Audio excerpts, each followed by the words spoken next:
દાહોદ જિલ્લાના ફતેપુરા ખાતે મામલતદારને આદિવાસી સમાજ તરફથી આવેદનપત્ર આપી આદિવાસી સમાજના મસીહા એવા ધારાસભ્ય શ્રી ચૈતરભાઈ વસાવા સાહેબને તાત્કાલિક ધોરણે જેલમાંથી મુક્ત કરવામાં આવે તેવી માંગ કરવામાં આવી। જો માંગ નહીં સ્વીકારે તો અમે 48 કલાકમાં રસ્તા રોકો આંદોલન કરવામાં આવશે, જેની તમામ જવાબદારી સરકારની રહેશે।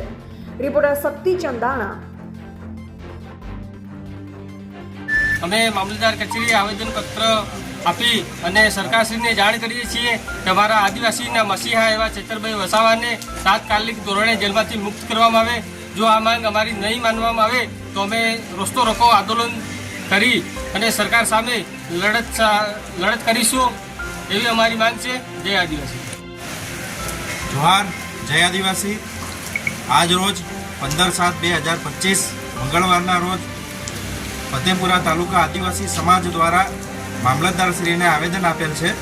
આવેદન એ પ્રકારનું છે કે અમારા આદિવાસી નેતા અને આદિવાસી સમાજના આગેવાન એવા ધારાસભ્ય ચેતરભાઈ વસાવાને ન જેવી બાબતે અને સામાન્ય એવા કેસમાં આજરોજ જેલમાં સરકાર દ્વારા ખોટી રીતે ધકેલી દેવામાં આવ્યા છે। તો સરકારશ્રીને અમારી વિનંતી છે, રજૂઆત છે કે અમારા આગેવાન ચેતરભાઈ વસાવાને તાત્કાલિક રિહા કરે। જોહાર, જય આદિવાસી। આજે અમે અમારી ફતેપુરાની આદિવાસી ટીમ અમારા આદિવાસી નેતા ચેતરભાઈ વસાવાને આ ભ્રષ્ટાચારી સરકાર, બળાત્કારી સરકારે ખોટા કેસો કરીને આદિવાસી એક નેતાને ખોટી રીતે ફસાવવામાં આવ્યા છે। એ માટે અમે અમારા મામલતદાર કચેરીમાં આવેદનપત્ર આપ્યું છે।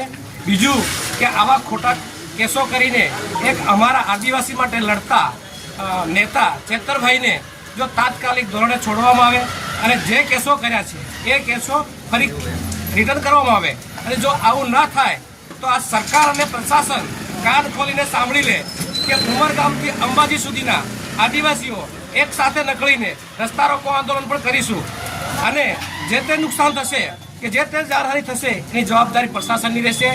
અમે આદિવાસી સમાજને નકાળા તમે એવા ના સમજતા કે એક આદિવાસી નેતાને તમે અંદર કરી અને બીજા લોકોને છૂટા રાખો અને બીજાને ફરી થોડી વાર પછી અંદર કરી અને અમારા ટુકડા કરવાની કોશિશ ના કરે। એ સરકારને આ વિડીયો મારફતે ગૃહમંત્રીને પણ કહેવા માંગીએ છીએ કે અમારા આદિવાસી નેતા ચેતર વસાવાને તાત્કાલિક ધોરણે છૂટા કરવામાં આવે અને જે ખોટા કેસો કર્યા છે એ પાછા ખેંચવામાં આવે। 307 કલમથી કંઈ આટલી મોટી કલમ નથી કે તમે એ 307 કલમ દાખલ કરી છે। 307 કલમ માત્ર જે ગળો છે, ગળાથી ઉપરના ભાગે વાગ્યા અને લોહી નીકળે તો 307 દાખલ કરવામાં આવે। 307 દાખલ ખોટી કરી છે અને આ જે તે ગુનો દાખલ કરનાર કર્મચારીને પણ કાયદેસરની કાર્યવાહી થવામાં આવે એવી અમારી આદિવાસી સમાજ તરીકે અમારી બધાને રજૂઆત છે। જોહાર, જય આદિવાસી।